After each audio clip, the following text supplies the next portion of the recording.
আব্দুল্লাহ ইবনে মুবারক রাহমাতুল্লাহি আলাইহি তার মাসুকার জন্য প্রেমিকের জন্য অপেক্ষা করতেছেন। অপেক্ষার সময় শুধু বলতেছেন আর বলতেছেন কিছুক্ষণ পরে আসবে। এই অবস্থায় যখন চলতেছে আব্দুল্লাহ ইবনে মুবারক রাহমাতুল্লাহি আলাইহি অপেক্ষার মধ্যে রয়েছেন।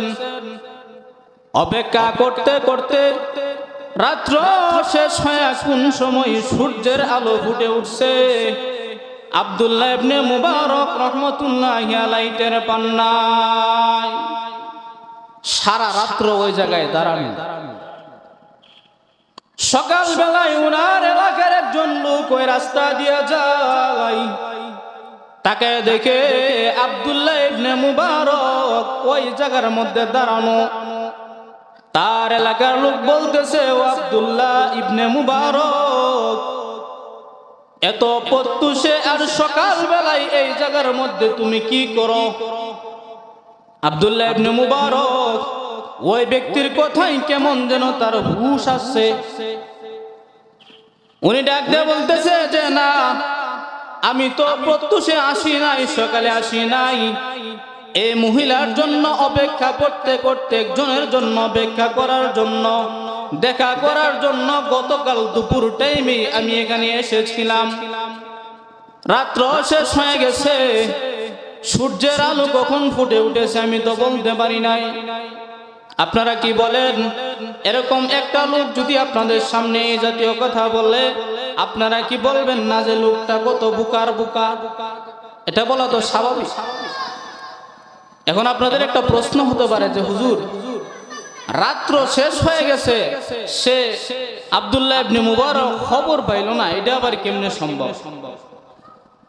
এটা কেমনে সম্ভব? এর সহজ উদাহরণ হইল, আজকালকার যুগে আমাদের যে যুবক বা ইয়াং বয়সের ছেলে মেয়েরা আছে, তাদের কাছে একটা মোবাইল দেন, ডিসকানেক্ট হয় না এমন একটা ওয়াইফাই বা নেটওয়ার্ক দেন, দেখবেন আদরের টুকরা সন্তান সারা রাত্র মোবাইল নিয়ে কাটায় ফেলছে, কোন সময় রাত্র শেষ হয়ে গেছে বলতে পারে না। এটা পত্রিকা তো আসছে, লাগাতার 48 ঘন্টা 50 ঘন্টা পাবজি খেলছে, মোবাইল খেলছে, রাত্র কোন দিকে গেছে, দিন কোন দিকে গেছে বুঝ নাই, পত্রিকাতে আসছে।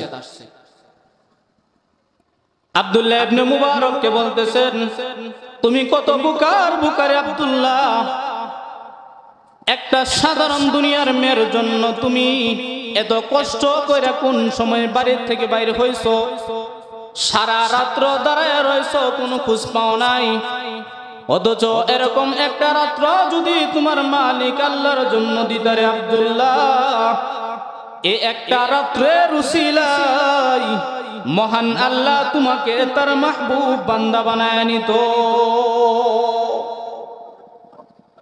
একটা কথা আব্দুল্লাহ ইবনে মুবারক রাহমাতুল্লাহি আলাইহির অন্তর কুহুর দিয়া, কর্ণ কুহুর দিয়া অন্তরের গহীন কোন পর্যন্ত পৌঁছায় গেছে। আব্দুল্লাহ ইবনে মুবারকের জিন্দেগীর গতিপথ পরিবর্তন হয়ে গেছে। আব্দুল্লাহ ইবনে মুবারক রাহমাতুল্লাহি আলাইহি আল্লাহর জন্য দিন শিখেছেন, আল্লাহর জন্য ইলম অর্জন করেছেন।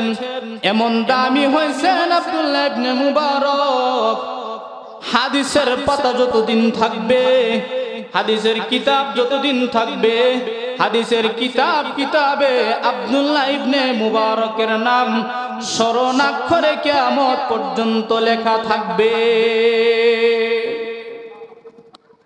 তার সাধারণ একটা লোকের কথাই পরিবর্তন হয়েছে। তো আমরাও মাহফিলে আসা, ওয়াজ শোনা প্রত্যেকের জন্য জরুরি। বক্তাকে আসলো না আসলো ওইটা দেখার বিষয় না, উনি কি আলোচনা করতেছেন, আলোচনাটার মাকসাদ কি, উদ্দেশ্য কি, ওইটা হলো জানার বিষয়, বুঝার বিষয়।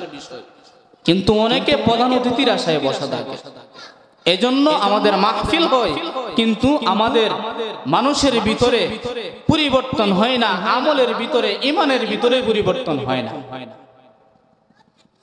আল্লাহ রাসূল সাল্লাল্লাহু আলাইহি ওয়াসাল্লাম আল্লাহ যখন অর্ডার করেছেন, আদেশ করেছেন, ওয়াযাক্কির ফাইন্নায যিকরা তানফাউল মুমিনিন, আগো নবীজি আপনি আপনার উম্মতদেরকে ওয়াজ করেন, নসিহত করেন।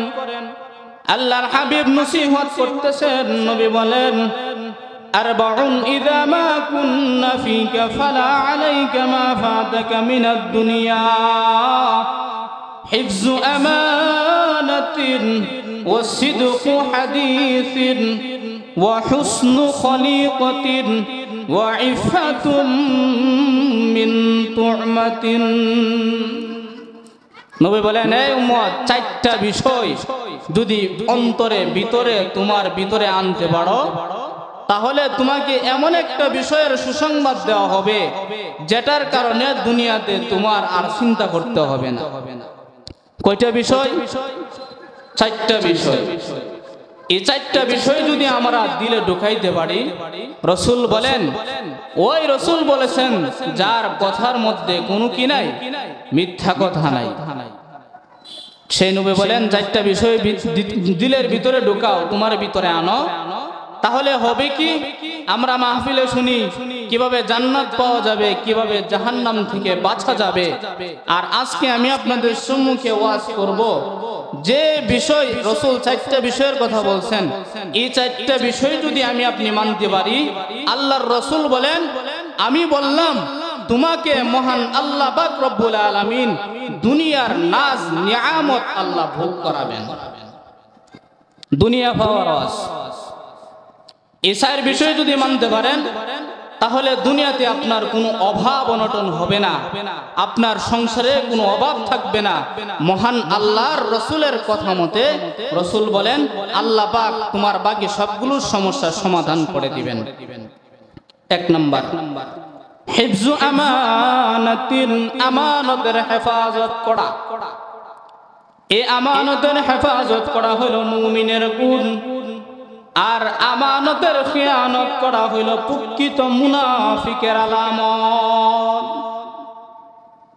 সমাজে যারা আমানতের খিয়ানত করবে, সে মুনাফিকের একটা আলামত তার ভিতরে আছে। অনেক মানুষ আছে আমানতের খিয়ানতদার। এই আমানতের খিয়ানত করা যাবে না। রাসূল বলেন হিফযু আমানাতিন, আমানতের হেফাজত করা। এই আমানতের হেফাজত এটা মুমিনের আলামত, আর আমানতের খেয়ানত করা প্রকৃত মুনাফিকের আলামত। খেয়াল দিয়ে কথাগুলো শুনেন, সবাই একটু মনোযোগ দিয়ে শুনেন, ইনশাআল্লাহ কাজে আসবে। মাগরিবের পরে বসছেন, ভাইবেন না যে কাজ হবে না। যদি মানতে পারেন, জিন্দেগির গতিপথ পরিবর্তন হবে।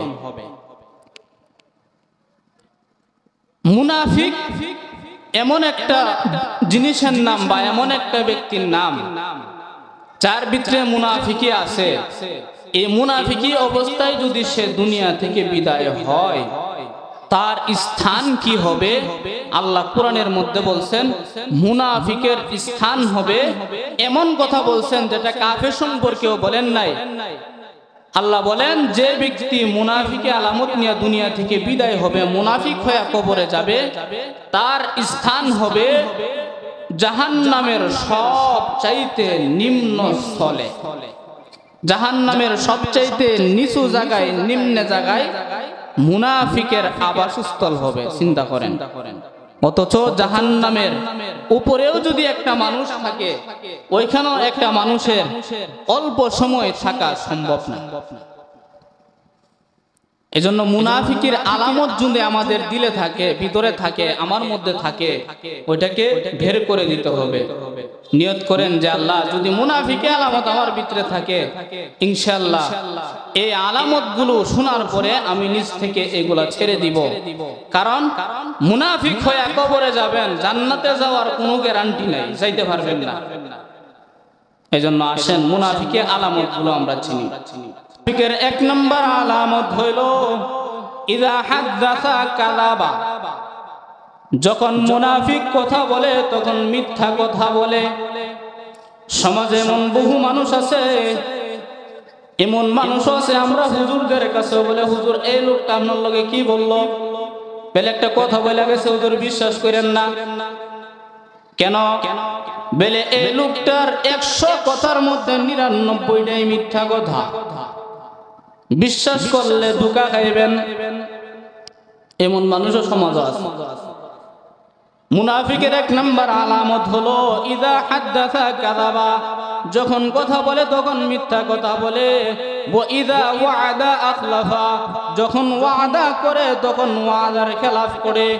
তিন নাম্বার আলামত হলো ওয়া ইদা তুমিনা খানা, যখন আমানত তার কাছে রাখা হয় তখন আমানতের খেয়ানত করে। তিন নম্বর আলামত হইল আমানতের খেয়ানত করা। চতুর্থ নম্বর আলামত হইল যখন মুনাফিকের কাছে কোনো মানুষ কোনো কথা বলে, কথা বলার পর তার সাথে তর্ক বিতর্ক হয়, কথাবার্তার মধ্যে তর্ক বিতর্কে জড়ায় গেছে, মুনাফিকের আলামত হইল মুনাফিক তখন গালি দেওয়া শুরু করে। সমাজে আছে না গালি দেওয়ার লোক? আপনি তার কাছে কথা বলতে যাবেন, বালা কথা বললে হ্যাঁ গালি দেওয়া শুরু করব। আর সমাজে কিছু মানুষ আছে মনে করে লোকটা খুব হ্যাডামওয়ালা লোক, লোকটা খুব পাওয়ারফুল লোক। আল্লাহর রাসূল বলেন সেই লোকটা পাওয়ারফুল নয়, বরং এই লোকটার ভিতরে মুনাফিকের জীবাণু আছে। এই জীবাণু নিয়ে যদি সে কবরে যায় দুনিয়াও বরবাদ, আখিরাতও তার বরবাদ। এই জন্য চারটা আলামতের কথা বললাম। কথা বলবেন, মিথ্যা বলতে পারবেন না, এটা মুনাফিকের আলামত। দুই নাম্বার আলামত হইল কারো সাথে যদি ওয়াদা করেন, বন্ধুর সাথে ওয়াদা করছেন, বন্ধু কালকে 10 সাথে দেখা করবো, বন্ধু আমারে 500 টাকা হাওলাত দে, আগামীকাল কি দেয়া দিমু। দেখা যায় বন্ধু আগামীকাল তো দূরের কথা, একদিন পরে দেওয়ার কথা, 1 সপ্তাহ গেছে খবর নাই, 1 মাস গেছে খবর নাই, বছর পার হইছে, বন্ধু যে রাস্তা দিয়া যায় হে রাস্তা দিয়া হয়ে যায় না। এমন আছে না? এটা কি ওয়াদা? সে ওয়াদা করছে, এটা কি ওয়াদার খেলাফ হয় নাই? ওয়াদার খেলাফ হয়েছে। 2 নাম্বার ওয়াদার খেলাফ করা যাবে না। তৃতীয় নাম্বার আপনার কাছে যদি কেউ আমানত রাখে ওই আমানতের খেয়ানত করা যাবে না, আমানতের হেফাজত করতে হবে। চতুর্থ নাম্বার হইল যখন আপনার সাথে যদি কেউ তর্ক বিতর্ক হয় তাকে যৌক্তিকভাবে বুঝাবেন, না পারেন চলে আসবেন, গালি দিবেন না। এটা মুনাফিকের আলামত। এইগুলো 1 নাম্বার। রাসূল বলেন 4টা বিষয়ের 1 নাম্বার বিষয় হলো আমানতের হেফাজত করা। আমানতের হেফাজত কেমন করবেন নবী শিখাইছেন। আপনাদের কাছে আমি বহু কথা বলতে পারবো, আলোচনা সংক্ষেপে করার দরকার। কারণ বেশি আলোচনা করার দ্বারা ভাত বেশি খাইলে যেমন মানুষ সমস্যা হয়, ওয়াজও বেশি করলে এখন মানুষের সমস্যা, মন রাখতে পারে না। এই জন্য যতগুলো কথাই বলে মনে রাখার চেষ্টা করবেন। আমানতের হেফাজত কেমন করবেন নবী জিন্দেগিতে আপনার আমারে শিখাইছেন। আল্লাহ রাসূল সাল্লাল্লাহু আলাইহি ওয়াসাল্লাম উনার জিন্দেগির 2টা ভাগ করা যায়। একটা হইল নবুয়তের আগের জিন্দেগি, আর একটা হইল নবুয়ত পরবর্তী জিন্দেগি। নবুয়তের আগের জিন্দেগি যেমন, নবুয়তের পরের জিন্দেগিতে যেমন নবী বিশ্বস্ত ছিলেন, আমানতদার ছিলেন, নবুয়তের আগেও নবী আমানতদার ছিলেন। এমন নয় যে নবুয়ত পায়া নবী আমানতদার হয়েছেন, বরং নবী নবুয়ত পাওয়ার বহু বছর আগে কাফেররা নবীকে উপাধি দিয়েছিল আল আমিন, যার অর্থ হইল সবচাইতে বড় বিশ্বস্ত আমানতদার। নবী কেমন আমানতদার ছিলেন? আল্লাহ রাসূল সাল্লাল্লাহু আলাইহি ওয়াসাল্লামের চাচা আবু তালেব নবীজির বাহিরের যত সমস্যা হইতো ওইগুলার সমাধান উনি করতেন। আর ভিতরে নবীজি দিনের দাওয়াত দিয়া কষ্ট করে যখন বাড়িতে আসতেন, উনার স্ত্রী হযরত খাদিজাতুল কুবরা রাদিয়াল্লাহু তাআলা আনহা উনার স্পর্শে আসার কারণে উনার কাছে আসার পরে নবীর বাহিরের সব কষ্ট ভুলে যেতেন। তো আবু তালিব যে বছর দুনিয়া থেকে বিদায় নিছেন, খাদিজাতুল কুবরাও ওই বছরই দুনিয়া থেকে বিদায় নিছেন। আল্লাহর রাসূলের ভিতরে যিনি রাসূলকে সাপোর্ট দিতেন উনিও দুনিয়াতে নাই, বাহিরে যিনি সাপোর্ট দিতেন আবু তালেব উনিও দুনিয়াতে নাই। এবার কাফেররা তো সময় পাইল যে হ্যাঁ এবার তো মুহাম্মদরে যদি মাইরা ফেলি তাহলে তো কথা বলার কেউ নাই। কারণ আবু তালিব তাকে সহযোগিতা করত, সে দুনিয়া থেকে চলে গেছে, মুহাম্মদরে মাইরা ফেললে আর সমস্যা নাই। সকল মানুষ নিয়ে পরামর্শ করলো, কাফেররা পরামর্শ করলো, মিটিং করলো কিভাবে মুহাম্মদকে দুনিয়া থেকে বিদায় করে দেওয়া যায়। সকলের পরামর্শ হইল নির্দিষ্ট কোনো ব্যক্তি মুহাম্মদকে হত্যা করবে না, কারণ নির্দিষ্ট কোনো ব্যক্তি যদি হত্যা করে তারবার তার উপর যাবে। নির্দিষ্ট কোনো মানুষ মুহাম্মদকে হত্যা না করে প্রত্যেক গোত্র থেকে একজন করে যুবক দেওয়া হবে মুহাম্মদকে হত্যা করার জন্য, যাতে কইরা সমস্ত মক্কাবাসীর সকল গোত্রের মানুষ এটার মধ্যে শামিল থাকবে, কেউ কাউকে দোষারোপ করতে পারবে না। তারা নবীকে হত্যা করার প্ল্যান করলো, কোন দিন করা যায়। অপর দিক থেকে মহান আল্লাহ রব্বুল আলামিন তার হাবিবকে জানায় দিলেন, ওগো হাবিব, আপনার প্রতি হিজরতের নিষেধ যে কোনো সময় নির্দেশ আসতে পারে, আপনি রেডি থাকেন। কিন্তু কোন দিন হিজরতের সময় হবে, হিজরত কোন দিন করবেন, ওইটা মহান আল্লাহ রব্বুল আলামিন জানান নাই। একদিন আগার রজনীতে কাফেররা চিন্তা করলো আজকে মুখ্যম সময় আব্দুল্লাহর বেটা মুহাম্মদকে দুনিয়া থেকে বিদায় করে দেওয়ার। সকলে পরামর্শ নিল আজকের রাতের আধারে মুহাম্মদকে দুনিয়া থেকে কতল করে দেওয়া হবে। সকলের পরামর্শ অনুযায়ী নবীর ঘর ঘেরাও করছে অপর দিক থেকে। মহান আল্লাহ রব্বুল আলামিন তার হাবিবকে আদেশ দিয়েছেন, ওগো হাবিব, আজকের রাত্রি হবে আপনার সফরের রাত্র। আজকের রাত্রি আপনি আপনার জন্মভূমি ছেড়ে সুদূর মদিনার পানে হিজরত করবেন।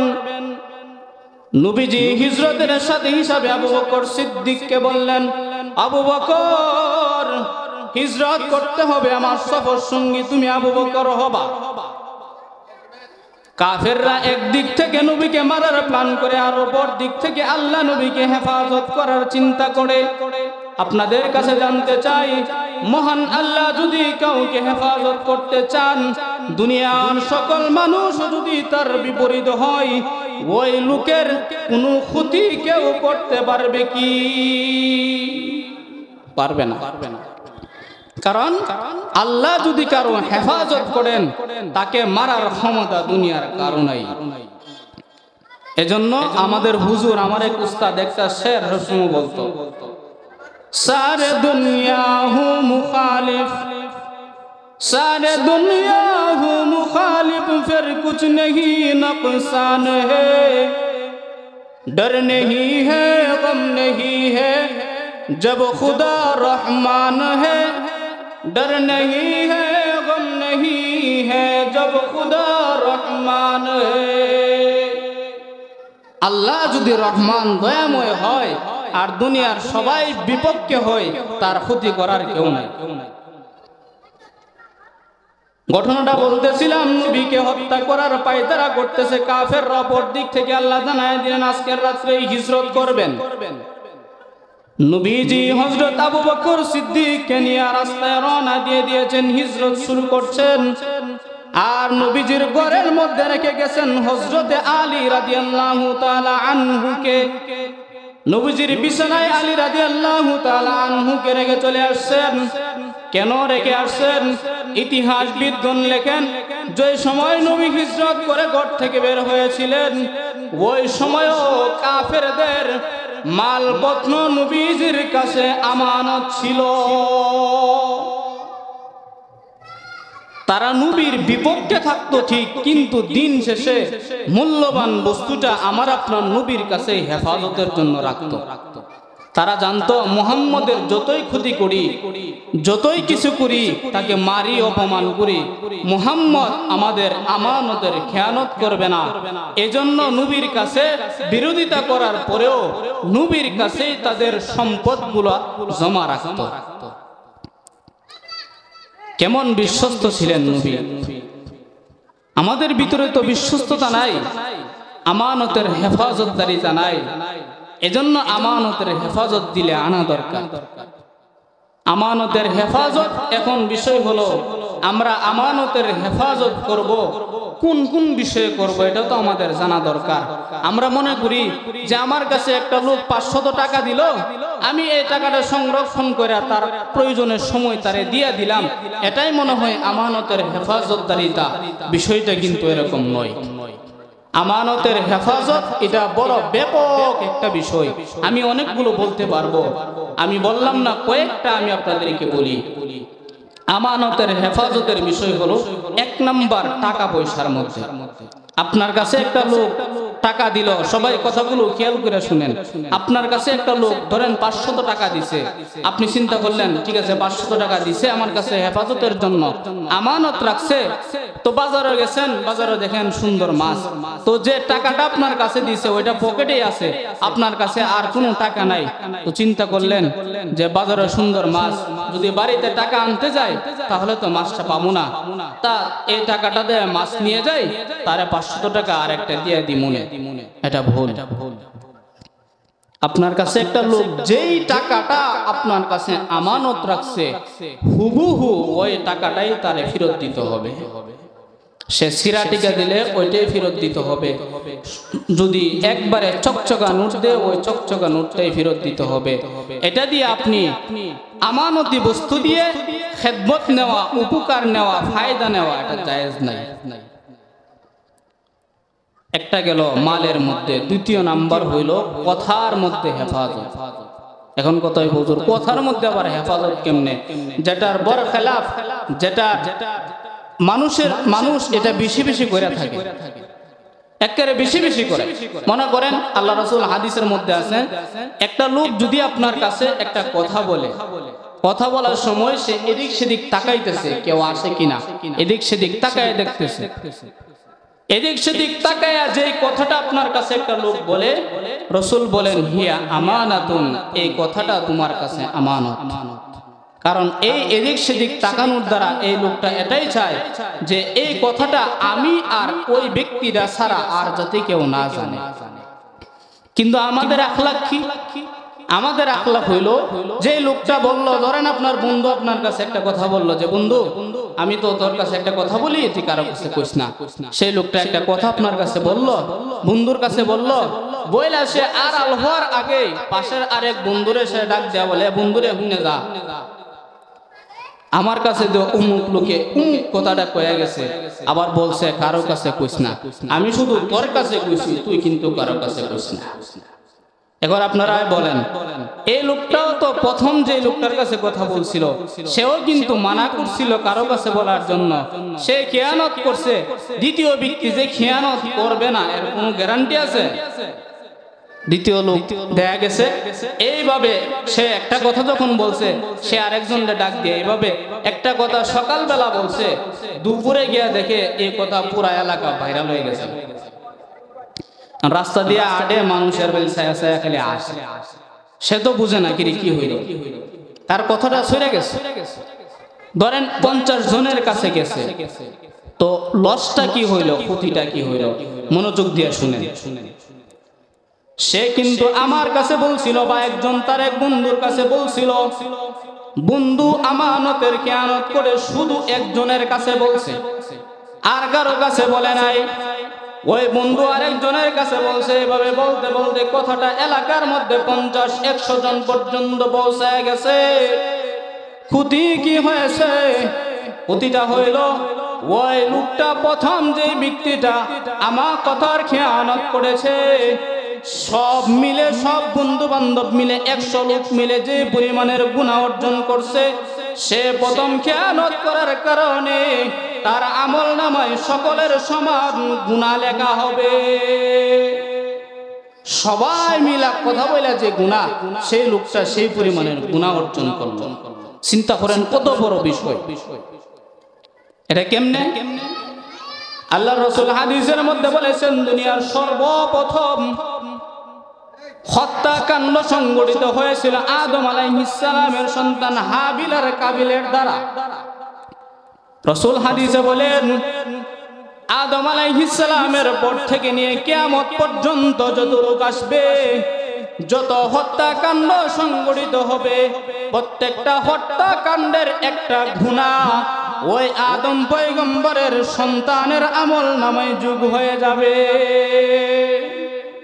দুনিয়ার সর্বপ্রথম গুনাহ যেহেতু তার দ্বারা হয়েছে, অন্যায় হত্যা যেহেতু তার দ্বারা হয়েছে, এই জন্য কিয়ামত পর্যন্ত তার কাছে একটা একটা করে গুনাহ যেতে থাকবে। এজন্য কথার মধ্যে খেয়ানত করা যাবে না। আরো আছে অনেকগুলো। এই আরেকটা বিষয় হলো, আল্লাহর পক্ষ থেকে আপনার আমাকে যত বিধান দিবেন সবগুলো আমানত। আল্লাহ বলছেন নামাজ পড়, নামাজ পড়লেন না। আল্লাহ বলছেন রোজা রাখলেন না। এক তো নামাজ না পড়ার গুনাহ, রোজা না রাখার গুনাহ। দ্বিতীয়ত আল্লাহর কাছে আল্লাহর পক্ষ থেকে আপনার কাছে আমানত ছিল নামাজ পড়া, এই আমানতের খেয়ানত করছেন।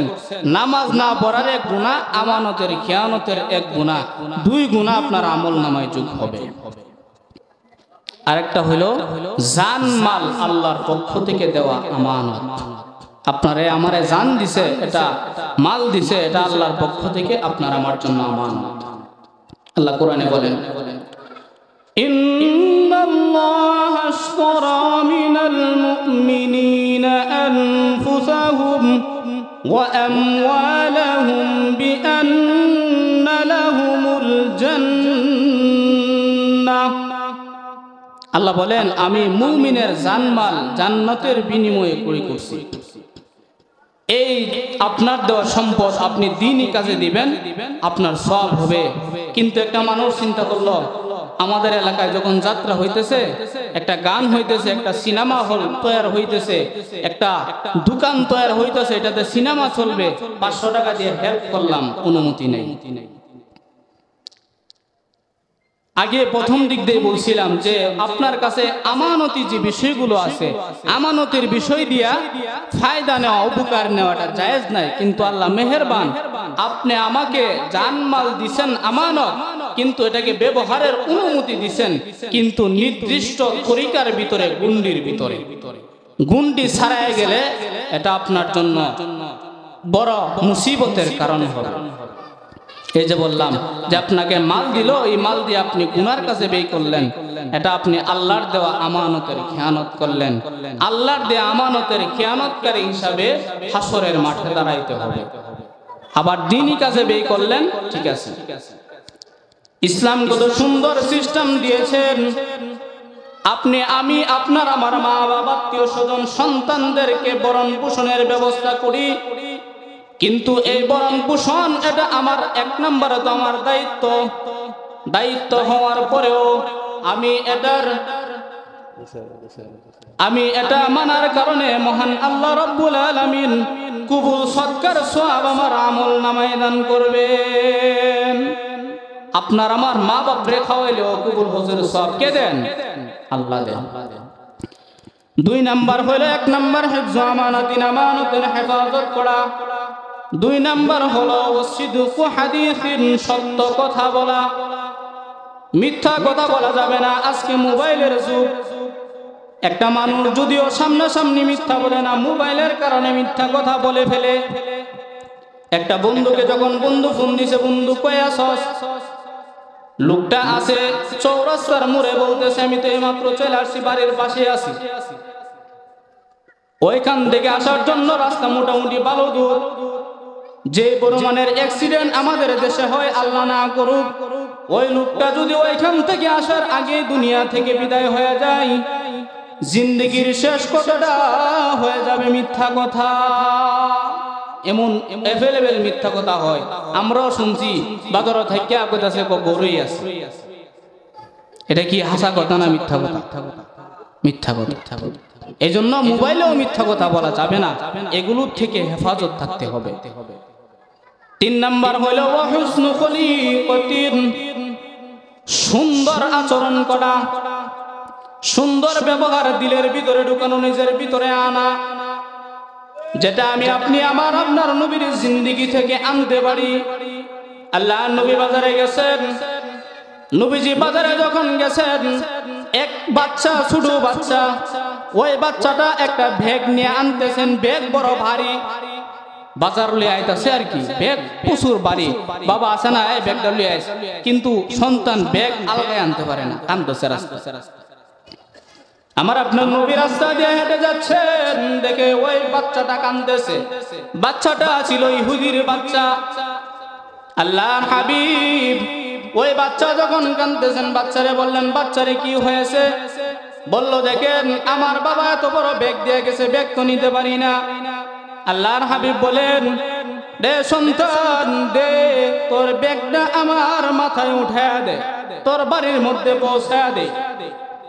রহমাতুল লিল আলামিন যিনি, আল্লাহর পরে যার সম্মান তামাম পৃথিবীর কারোর সাথে তুলনা হয় না, সে আপনার আমার নবী ইহুদির বাচ্চার গাঁঠুনিটা নিজের মাথার মধ্যে নিয়ে নিয়েছেন, রাস্তা দিয়ে চলতেছেন। ইহুদির বাড়ির মধ্যে যখন আসছে, ইহুদির সন্তান বলল, এখানে রেখে দেন। নবী ব্যাগ রেখে রাস্তা দিয়ে চলে যাচ্ছে। ইহুদি বাহিরে এসে দেখে তো বড় ব্যাগ, জিজ্ঞেস করলো, সন্তান রে এত বড় ব্যাগ তুই কেমনে আনলি? বলে, আমি তো আনি নাই, এই ব্যাগ তো আরেকজন আমাকে এনে দিয়ে গেছেন। আল্লাহ রাসূল সাল্লাল্লাহু আলাইহি ওয়াসাল্লাম ওই ব্যক্তিকে বললেন, এই যে ব্যাগটা তোমাকে দিয়ে দেওয়া হয়েছে, কে দিয়ে গেছেন? তার মজুরি কত দিছো? লোকটা বলল, মজুরি দেই নাই। বলল, কোন ব্যক্তিটা তোমার এই ব্যাগটা নিয়ে আসলো বড় বড় সভ্য জাহিলিয়াতের যুগে?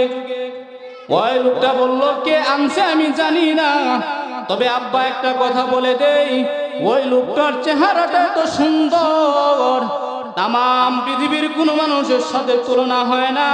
ওই ব্যক্তির সৌন্দর্যতার প্রশংসা করতে হয়, আসমানের চন্দ্রের মধ্যে দাগ আছে, কিন্তু ওই ব্যক্তির চেহারায় কোনো দাগ নাই। লাস্ট পর্যন্ত নবীর কাছে গিয়ে আসে, কালিমা পড়ে মুসলমান হয়ে গেছে। লম্বা চড়া কাহিনী। 4 নাম্বার হইল আমাদেরকে, চতুর্থ নাম্বার ওয়াজ নসিহত রাসূল করেন, ওয়া ইফাতুম মিন তুরমাতিন। চতুর্থ নাম্বার গুণ হইল, তুমি খাদ্য কি খাইতেছো ওইটা হালাল খাও। হালাল খাদ্য যদি কেউ খায় তার ঈমানের জোর বাড়ে, আর কেউ যদি হারাম খায় তার 3টা ক্ষতি হয়। 3টা ক্ষতির কথা বলে আলোচনা ইনশাআল্লাহ শেষ হয়ে যাবে। 1 নাম্বার হইল, কেউ যদি উপার্জন হারাম এবং খাদ্য উপার্জন যে কোনো একটা যদি হারাম হয়, তাহলে তার পুরা খাদ্যটাই হারাম। তো এই হারাম খাদ্য খাওয়ার দ্বারা তার 1 নম্বর ক্ষতি হবে, তার কোনো ইবাদত আল্লাহর কাছে কবুল হবে না।